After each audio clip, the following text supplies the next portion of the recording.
여러분에게 한번 물어봐요. 지금 이제 겨울이 가면서 이제 태양빛이 막 내려찌고 있잖아요. 엉뚱한 질문 같은데, 여러분 저 햇볕의 값은 얼마나 될까요? 우리 사이언티스트가 될 수 있는 우리 성은이는 어떻게 계산할까요? 저 햇볕의 가격이 얼마나 될까요? 참 터무니없는 질문이죠? 여러분이 소중해요, 안 소중해요? 소중하죠. 무척 소중합니다. 햇빛이 우리에게 주는 가치는 대단히 놀라워요. 우리의 생명에 대해서, 우리 몸값도 마찬가지입니다, 여러분. 여러분의 몸값이 얼마인지 한번 생각해 보셨나요? 생명값이 시편 기자는 이런 고백을 하더라고. 이런 말을 남겼어요. 사람의 생명값은 너무나 비싸다 그래요. 아무리 많이 내어도 살 수 없다 그래요. 영어 성경에 더 미련하게 나와요. 영어 성경 잘 보시죠. Does not comment so easily. 쉽게 읽고 계산할 수 없어요. For no one can ever pay enough. 예. 결코 pay enough하게 할 수 없는 거예요. 제가 이 궁금증을 갖고서 야, 그럼 최고 비싼 사람은 뭔가? 그러면서 나는 얼마짜리지? 여러분 한번 생각해 보셨나요? 여러분 자신은 얼마짜리 같으세요? 제가 찾아봤어요. 그랬더니 여러분 우리의 몸값은요, 물리적으로 계산하잖아요? 그러면 2,000원 정도밖에 안 된답니다. 2,000원이면 끝이래요, 그냥. 죽은 우리의 몸은요, 뼈값, 철분, 뭐하고, 물값. 여러분, 물이요? 우리 몸에 있는 물이요. 우리가 하루 잠깐 설거지하는 물량, 그것도 채 안 될 수도 있어요. 참, 보잘것없는 거죠. 근데 우리의 가치가 어디서 나와요? 살아있을 때요.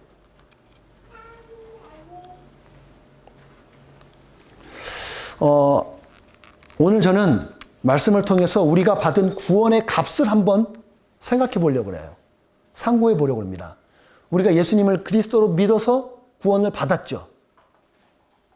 근데 그 받은 구원이 값이 얼마짜리냔 말이에요. 자, 여러분 이것을 위해서 여러분에게 먼저 이거를 그냥 딱 보자마자 딱 맞힐 수 있는 분은 우리 중에서 가장 머리가 탁월하신 분이에요. 여기서 나오는 거에서 X값을 그냥 딱 맞추시는 분이 우리 중에서 가장 머리가 똑똑하신 분인 거예요. 자, 준비하시고요. 맞힐 생각 해보세요. 시작. X값은? 껌뻑껌뻑하죠? 안 나와요? 예, 역시. 전 알았어요. 여기서 한 사람이 먼저 말할 거를. 예. 2죠? 답은 여기 알려드릴게요. 답 이거예요.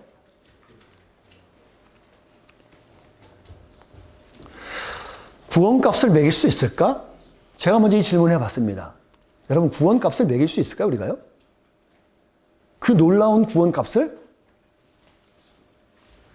자, 에베소서 말씀 보니까 이렇게 나와요.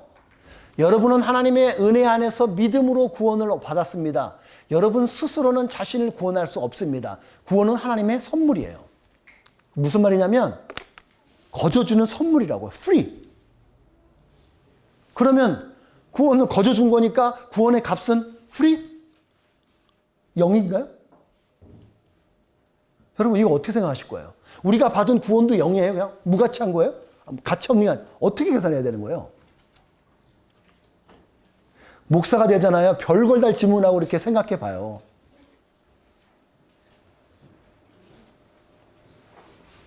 오늘 성경에서 가룟 유다가 아닙니다. 야곱의 네 번째 아들인 유다 중심으로 형제들이 행한 것을 우리가 지금 읽었거든요. 그걸 보면서 우리들의 삶의 현장에 한번 오늘 적용하는 시간을 가져볼 거예요. 자, 먼저 이것을 알기 위해서는 오늘 본문에 보니까 그래서라 그래요.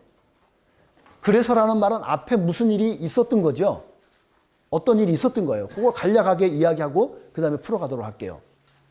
10 형제가 정탐꾼으로 누명을 씌우면서 이들이 감옥에 갇혔다가 시므온만 가둬놓고 나머지 사람은 자기 가나안 땅으로 보냈었어요. 근데 그때 갔다가 다시 올 때 너네가 스파이가 아닌 걸 증명하기 위해서는 너네가 말했던 막내 동생 베냐민을 데려오라는 거예요. 그래서 여차저차해서 데려왔어요.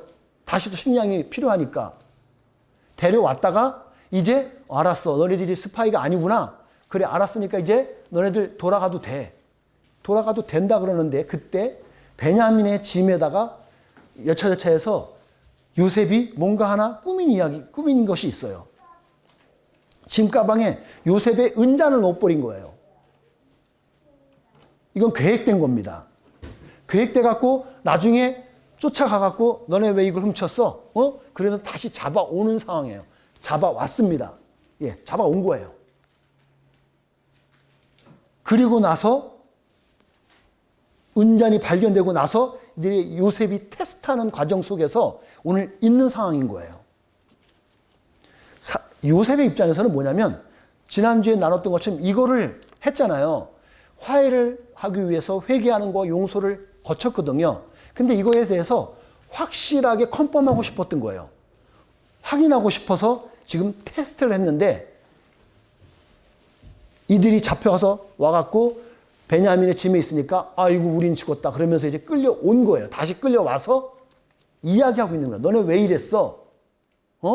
그러고 있는 상황에서 오늘 유다가 대표로 얘기하는 거예요. 뭐라고 지금 얘기하다가 그래서 읽었던 본문이 오늘 이겁니다.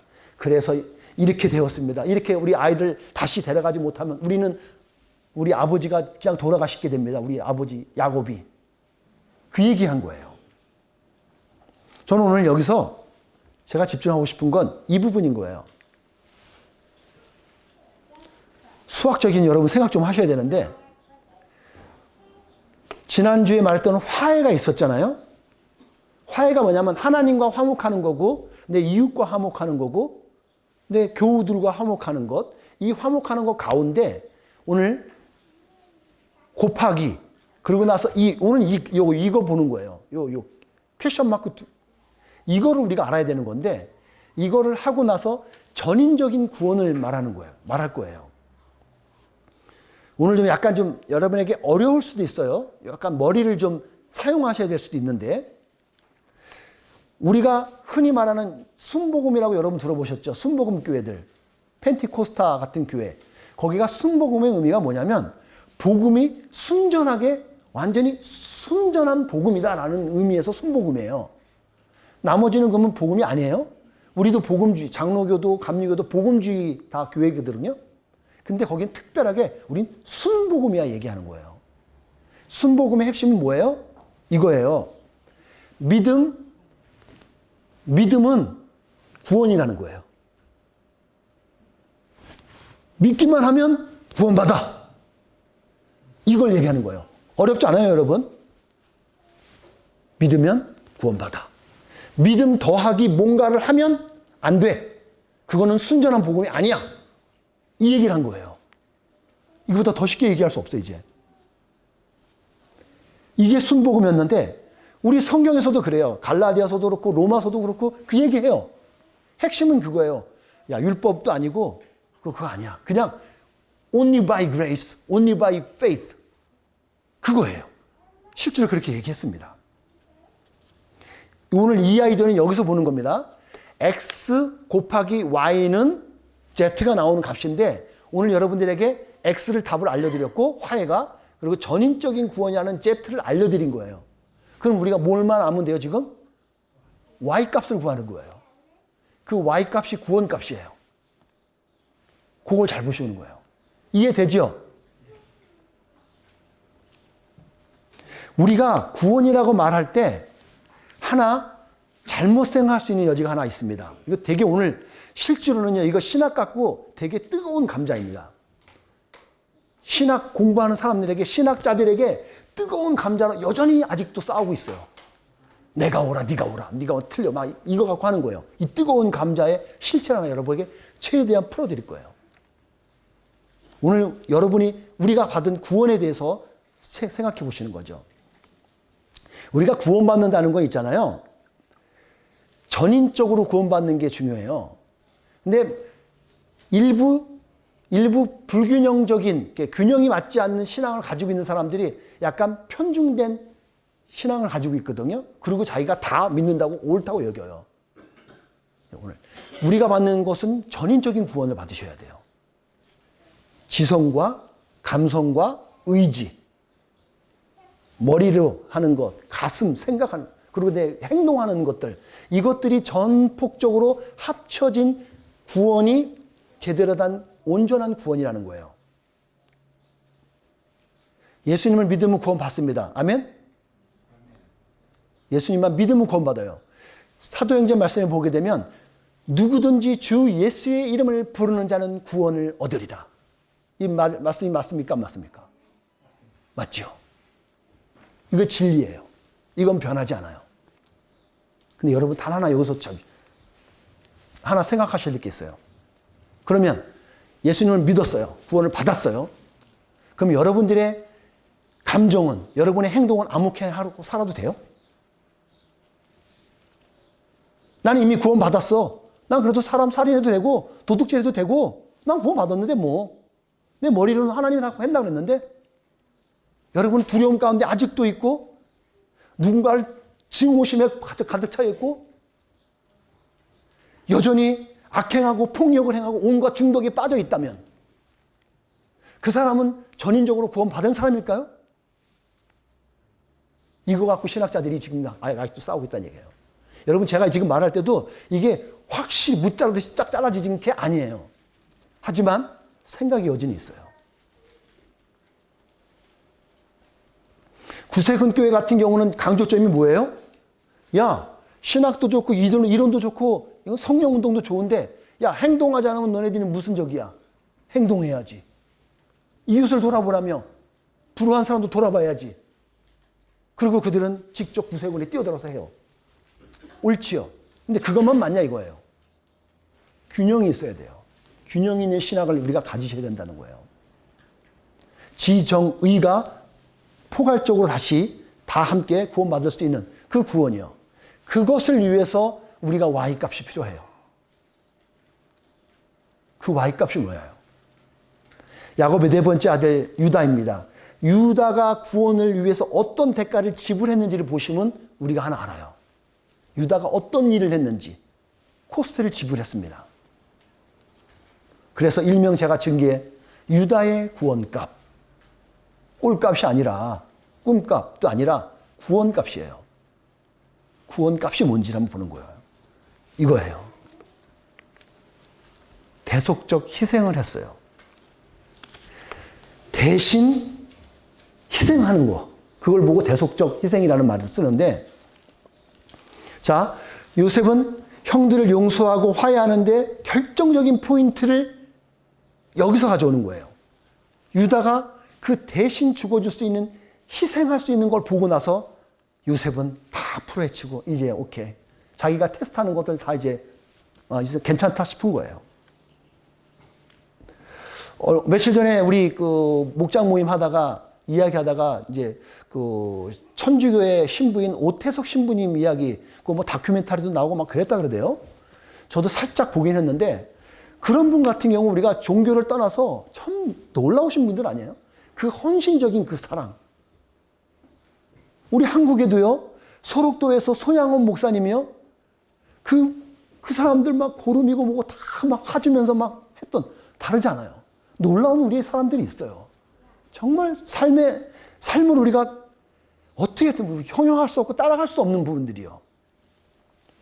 희생에는요, 사랑과 헌신이 있어야 되잖아요. 맨날 말은 희생 어쩌고 그러는데 사랑도 없어, 희생, 헌신도 없어. 근데 무조건적으로 부어줄 수 있는, 좀 오태석 신부님도 손양한 목사님도 그렇고 믿음의 몇몇 사람들 많이 있어요. 우리가 그나마 비슷하게 이 무조건적인 사랑을 받아볼 수 있는 게 누굴까요? 우리 부모님이에요. 여러분들 지금 이 시간에 살면서 여러분의 어머니를 생각하면 가슴이 먹먹해지지 않나요? 그 엄마? 아직 살아있을 때는 모를 수도 있어요. 애들은 모르지 지금. 이게 한 30살 넘어가고 내가 또 애를 하나 낳아보니까 그다음부터 이게 정말 알겠더라고요.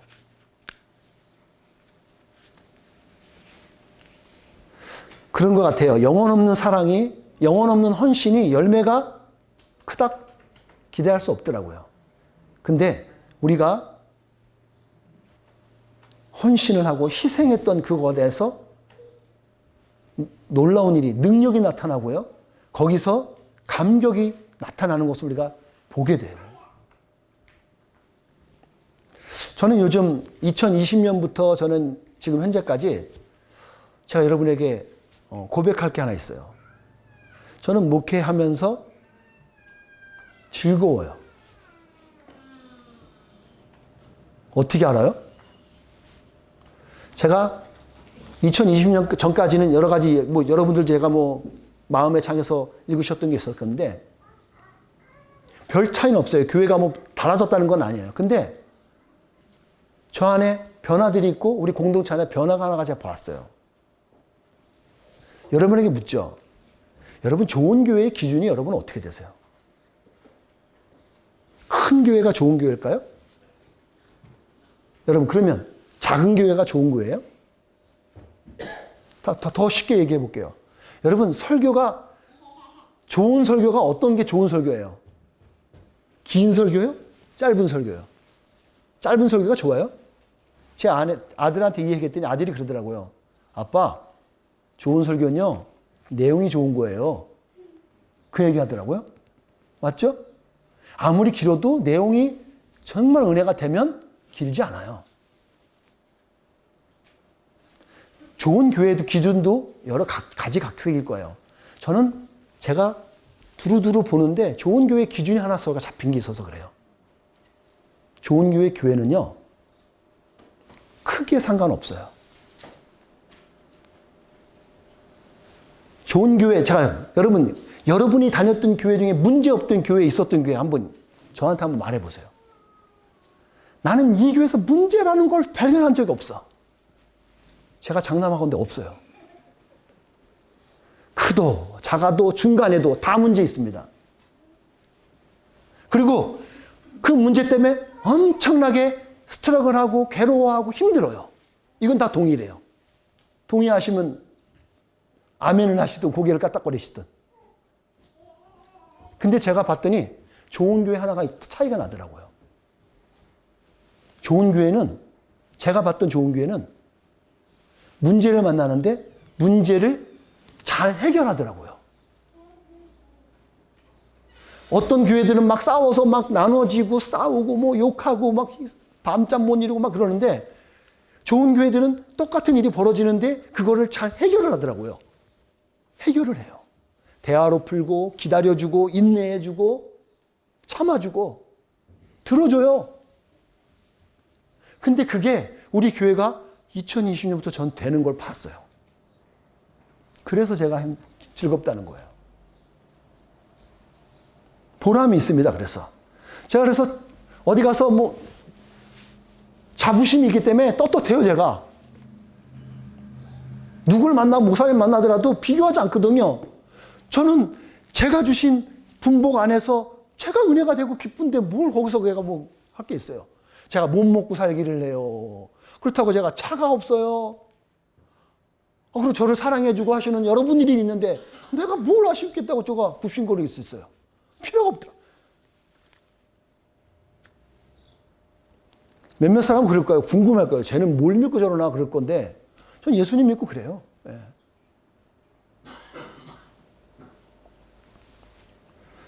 저는 우리 교회 안에서 사랑과 헌신의 나눔이 있는 걸 봤어요. 여러분이 희생을 봤다고요. 보이지 않게 오른손이 하는 일을 왼손이 모르게 여러분들 하시는 거 다 봐요, 저는. 그리고 누군가를 위해서 시간을 기꺼이 내주시는 분들 봐요. 여러분, 그게 교회예요. 저게 말 같지 않은 소리인데도 들어줄 수 있는 소리도 있고, 저게 뭐냐면 근데 기다려줄 수 있는 사람들. 그게 교회예요. 그게 좋은 교회예요. 문제없는 교회 찾아가시면 여러분 못 찾아요. 혹시 여러분 찾아가도 여러분 때문에 그 교회가 문제 생길 수 있으니까 가지 마시고.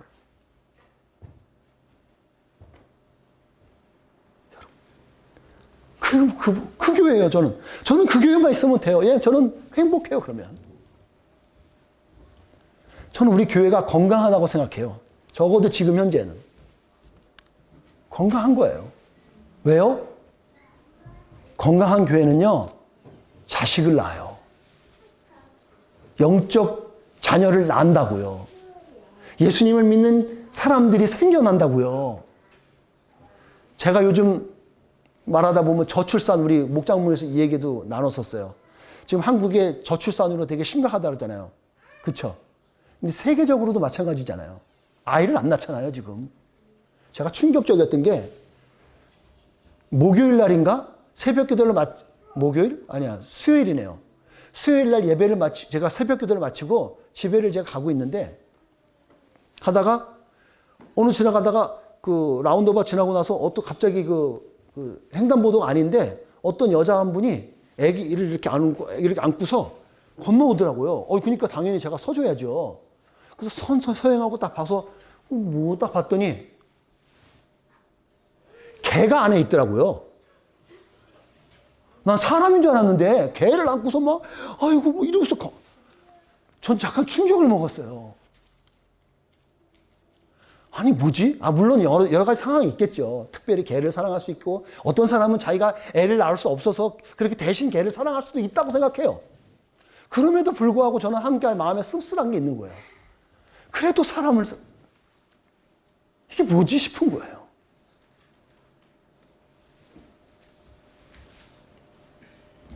이거 얘기했다가 제가 또 우리 동물 사랑하는 사람들한테 또 수당하는 거 아닌가 모르지. 조심해야 돼요.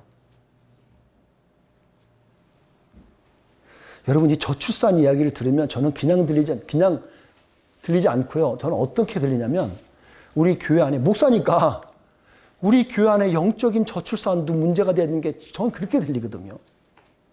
우리 교회 안에도 저출산 현상이 일어나요. 왜요? 젊은 세대들 얘기 들어보니까 애를 낳으면 돈 들어가잖아요. 힘들어잖아요. 그리고 부부싸움 많이 일어나고 힘들잖아요. 그 애를 왜 낳아요? 제 제자 중에도 그런 친구 하나 있어요. 안 낳아요, 그러고 지금. 자기가 애를 낳을 수 없는 그거여서 그게 아니라 안 낳는 거예요, 그냥. 편하게 살고 싶대요. 근데 이 현상이 그대로 교회 안에서도 마찬가지예요. 나 하나 구원받으면 됐지 뭐. 또 누구 구차하게 전도하느라고 그거 아쉬움 맞춰주고 그거 왜 해? 그냥 우리만 잘 먹고 잘 살고 우리가 행복하고 그러고 천당 가면 되는 거지. 이런 문제들이 들어오는 게 아닌가, 저는 그게 많이 걸리는 거예요. 기억하십시오. 여러분, 우리가 자녀를 낳으신 분들은 다 수긍하실 텐데, 내가 힘들긴 해도 안 낳은 것보다 나은 게 낫잖아요. 여러분, 우리 자녀들 통해서 우리가 위로받는 게 훨씬 많지 않아요? 자녀들 때문에? 그리고 우리가 사람 되잖아요, 먼저. 자녀 때문에 우리가 사람 되는 게 있어요. 자라 성숙하는 게 있다고요. 애를 낳으십시오. 여러분, 애를 많이 낳으셔요. 네. 저는 하나 보이는 게 있는데, 미래에 한 30년 후에는 여러분 자녀 없는 사람들은 기가 죽을 겁니다. 자녀가 그때는 파올 거예요. 오늘 성경의 유다를 통해서 실제적인 희생을 볼 수 있는 게 있어요. 성경에 나와 있는 얘기예요. 형제들을 대표해서 요셉에게 감히 자, 18절을 한번 보세요. 맞죠? 44장 18절에 보면 이 얘기가 나와요. 그러자 유다가 요셉에게 나아가서 말했습니다. 총리님께 한 말씀 드릴 테니 허락해 주십시오. 제발 저에게 노여워하지 마십시오. 여러분, 이 당시에는 한 사람이, 일개 사람이 함부로 자기가 허락도 없는데 말할 수 있는 상황이 아니에요.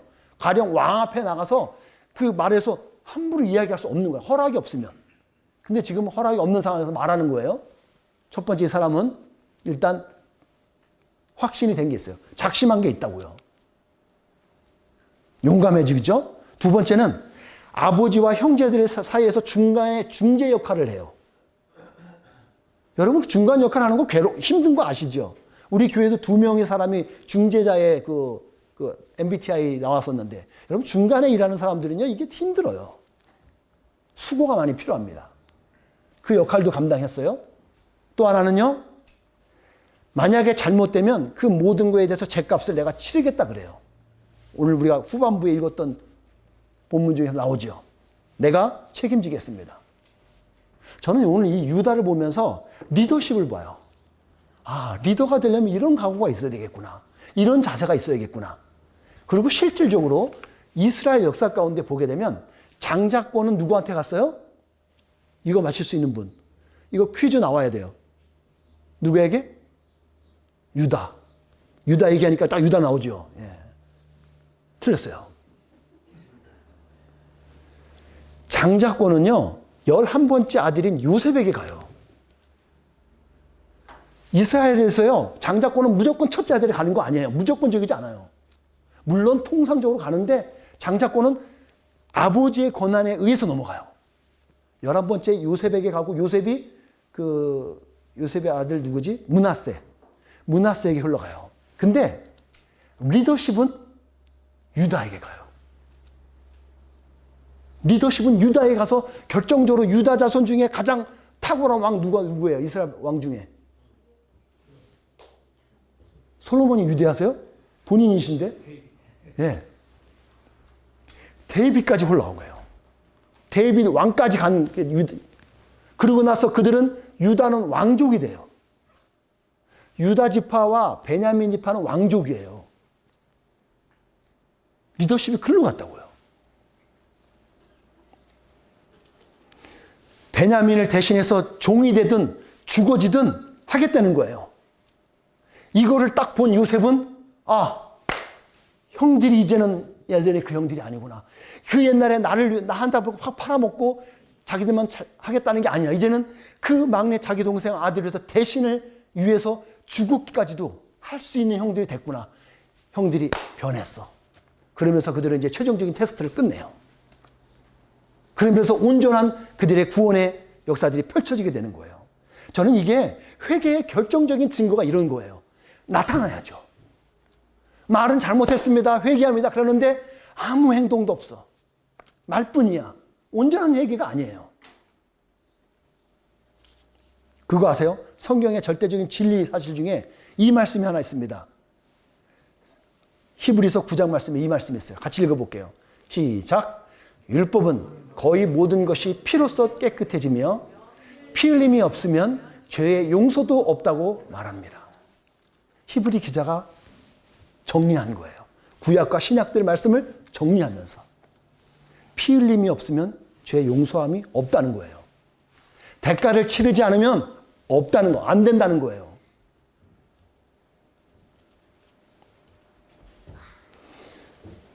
유다를 보면서 저는 보여줬던 게 예수님의 대속의 은혜를 우리가 볼 수 있는 거예요. 예수님이 이렇게 하셨던 거잖아요. 예수님이 그 유다의 혈통이에요. 유다의 혈통. 여러분에게 물어보는 거예요. 예수님을 믿고 있지만 구원의 감격이 몰라. 뭐야 이게? 예수님 믿는 게 기쁜가? 혹시 여러분 이게 있으세요? 없으세요?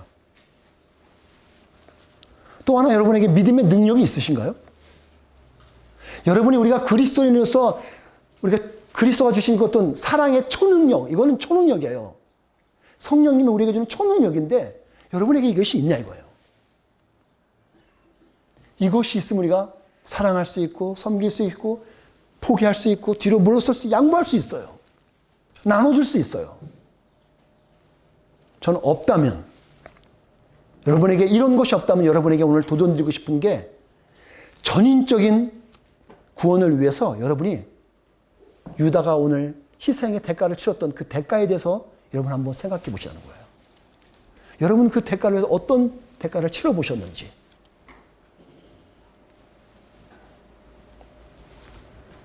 더 준비한 게 있는데 오늘 저는 설교를 줄이려고 합니다. 뭐 안 되면 다음 주에 하면 되니까.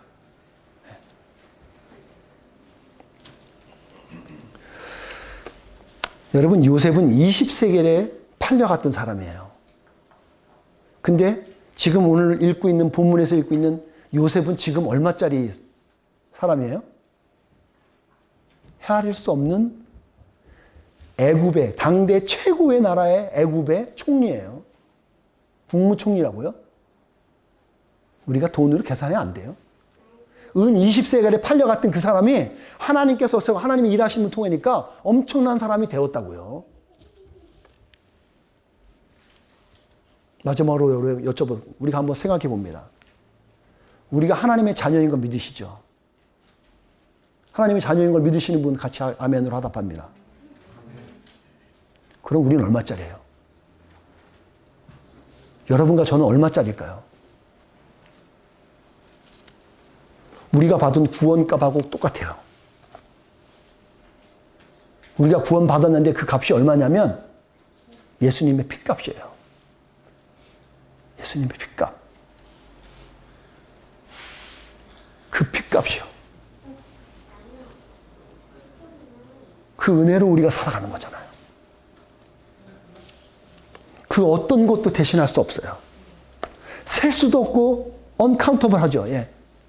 그런 밸류. 그러니까 우리가 어떻게 살아야 되냐면 자신 있게 사셔야 돼요. 여러분 어깨 펴시고요. 고개 빳빳이 드시고 당당하게 사세요. 예수님의 피값으로 내가 산 사람인데요.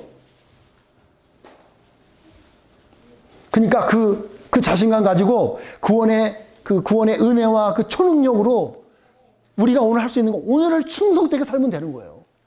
오늘 우리에게 주어진 삶이 있죠? 여러분의 삶이요. 교회, 가정, 여러분의 일터, 거기서 그냥 당당하게 사세요.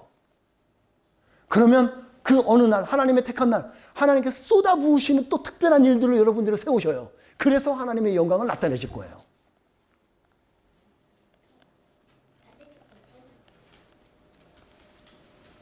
그런 능력이, 그런 은혜가 여러분의 삶의 현장에 이 한 주간 풍성하기를 주님의 이름으로 축복합니다. 기도하겠습니다.